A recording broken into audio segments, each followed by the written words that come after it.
Yeah. Guys, this is Samantha. She's basically a wellness program manager, and she's interacted with hundreds of clients across the world, across different demographics, different cultures, different work settings. And so basically, she knows the inner workings of how teams work, basically, how teams function together collaboratively, and all of that stuff. So, yeah, Samantha, nice to have you here. Thank you. Yeah, so let's just get right into it. So the topic is conflict resolution in the workplace. So I just give a bit of context. I think conflict resolution in the workplace is one of the main things that can make or break teams. In the sense that if it's not handled properly, especially by the leaders, it can literally result in a lot of damages, basically, for the lack of a better term. To both the company and to the team's morale and even the work force itself. So let me just get into the first question directly. So, Samantha, what is one of the dumbest things that you've seen a manager do to kind of resolve a situation or resolve a conflict in between teams? Yeah, absolutely. I think the dumbest thing I've seen, and honestly the most common, is really just doing nothing. I think that is single-handedly one of the most worst things you can possibly do. I think, Mhm. the manager feels unaware about the two people on their team, that are in the conflict, and everyone, on the team really feels it. They can feel the tension. And I think the Mhm. manager just kind of develops the thought of just let them work it out and not really, address the conflict that's going on in their team. So I really do think that that is single-handedly one of the dumbest things that a manager can do. Really what happens is one person, gets quieter, starts to disengage with the team, and then, maybe eventually leaves the organization, leaves the team, and then the tension becomes the team's, background. They're constantly thinking about it, focusing on it. I think, the manager, should just get that call and, talk to the teammates and, prevent that from happening and, have that open conversation with their team. Mhm. Yeah, absolutely. I think having an open conversation is one of the best ways to kind of resolve it, to hear out both the sides. So, in that effect, most companies also say that they have an open door policy for conflict. Like, you can just bring it up, whatever's bothering you. But then I don't know if a lot of companies actually follow this. So, in your experience, do you think that a lot of companies follow this, or is it just something for the, say, careers page or something? It is a real concept. It is a real thing, but its effectiveness, definitely varies widely in organizations. Many organizations that I've seen and, the functions, there's well intention behind the idea and the culture idea than really just practicing it daily. I think this policy exists. Do people use it is, the bigger question. And I don't think people really do use it and utilize that open door policy.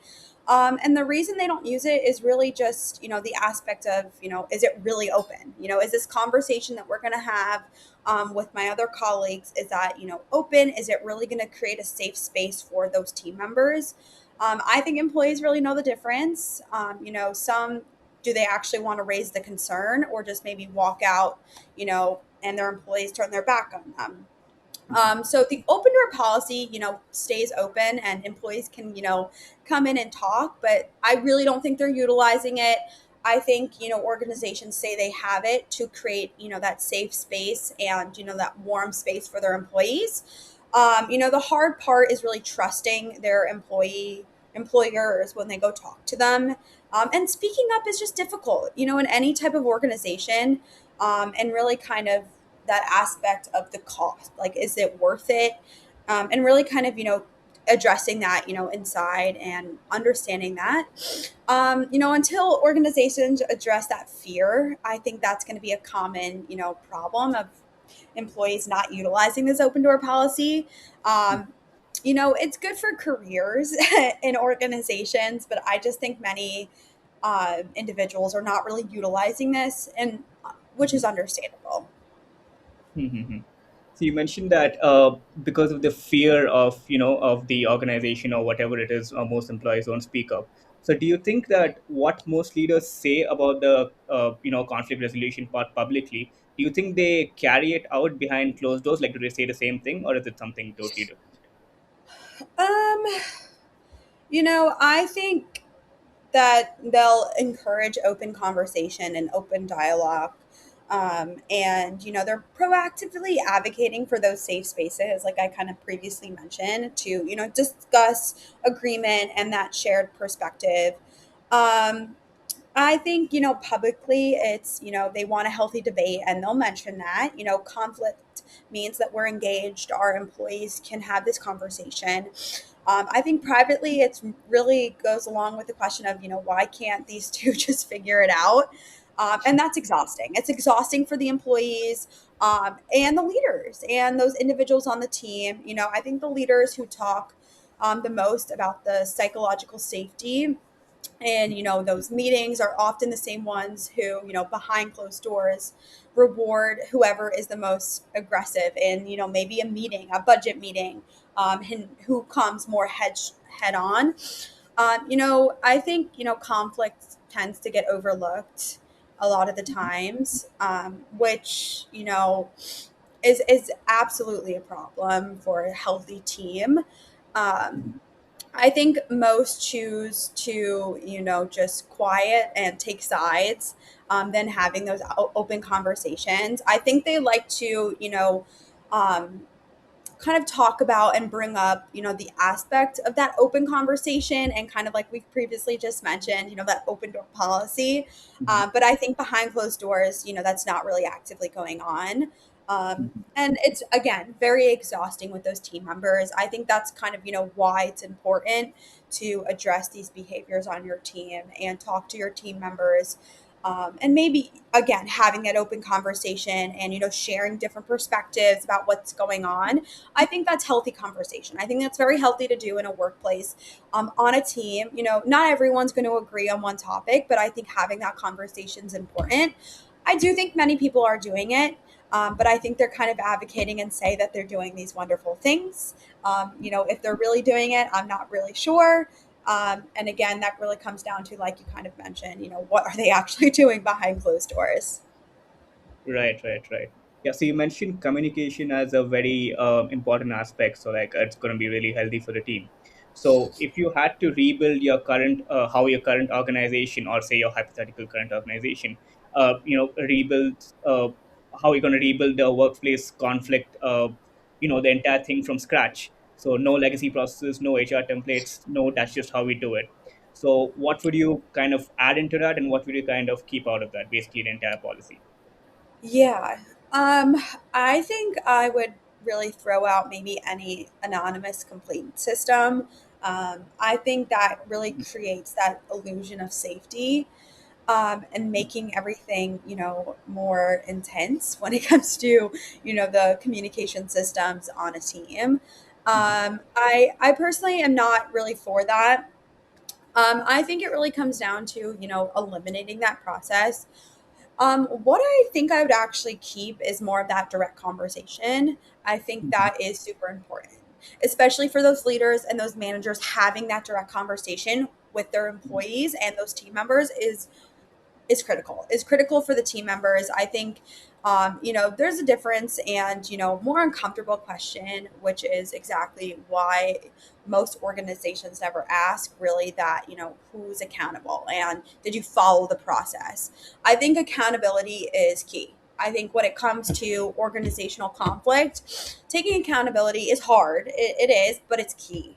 Addressing, I didn't meet this deadline, but, XYZ. I think taking accountability is something that I would really want to, build or, my employees on if I were to rebuild in, an organization and how they handle conflict. I think it's important, and it's important to really create that safe space around taking accountability. I think that's hard. I think a lot of organizations, lack that safe space to have this open conversation, to take this accountability. I think, going back to that anonymous complaint system, it's very like he said, she said, um, you know, John didn't complete the task today, very like accusing behaviors. And I think that can create tension, create, a lack of, again, taking accountability. I think, when I think about past teams that I've been on, it's very healthy to have this conversation and, being direct with your, your team members of, this is what happened and this was the result of, your actions and why it's important to learn from it. I think learning from mistakes and learning from conflict is key. So adding kind of that back into, rebuilding how, an organization, handles conflict, I think is important. And that learning aspect and creating, that psychological safety with your team. I think that is so important as, a leader and a manager. Right, right, right. So you mentioned that accountability, communication, and learning from basically past, say, conflict resolutions or conflict itself is important. So where, like in your past experiences, where have you actually seen a conflict get resolved using either these or any other different type of methods? Like basically, what made a difference, and was it just like some kind of process? Was it just more effective communication? So what was it? Yeah, definitely communication. Kind of going back to that accountability piece, I think taking Mhm. accountability is key. I think that really shows who the leaders are on the team, and bringing out that individual as their own. And, I think when it really comes down to it, like really resolves, and it really comes down to that one person deciding to communicate to their team members and taking accountability for maybe what happened. Maybe it's the sake of, I don't like the term being a bigger person, but I do like the aspect of, maybe for the sake of my team, I will mention XYZ. I think kind of talking about that conversation and bringing that out, that's really where I've seen, conflict truly be resolved is when that individual communicates to their team. Maybe I, didn't complete these tasks or I didn't do this for my team by the beginning of the week. And, taking that accountability, communicating so your team members don't, get upset with you and causing, maybe that argument. Even thinking back to when I was in grad school and you're on a team, like with your individuals, you're typing away, getting a paper turned in, and you didn't you did not complete maybe your section of the paper, right? Mhm. Your team members get upset at you. So I think it comes down to, taking that accountability. Like, I'm so sorry I did not complete this. Let me do this now. Although it's, the last minute, I'll complete this now and I'll turn the paper in for us. Same thing when it goes to a team. A lot of previous teams I've been on, really comes down to that individual taking accountability, right? Um, Again, it's not an easy fix. It's hard for individuals to do that. I think that's also, again, a lot of really what I've said today is, creating that safe space. I think that's why it's important for managers to create that safe space so individuals feel comfortable and safe enough to go to someone first. Maybe they don't want to mention to their whole team, but they'll go to their manager or their leader. I've had many individuals come up to me, maybe previously mentioned something that has happened or something that they've seen, and they've come to me and mentioned that, and maybe I'll take that up to you know individuals that are higher than me, or I'll take that up to my team and we'll kind of discuss how we'll go back to that individual and talk about it. Most organizations, I think, spend too much energy on the framework and really forget what that framework is. I think the person that is really willing to drop their guard is the key to this whole resolution here. Yeah, I think those were some really great insights. Yeah, I actually got to get a new perspective on this conflict resolution thing. And yeah, I think that'll be good for this topic. So, yeah, Samantha, thanks for your time. Thank you. Have a good day. Have a good day.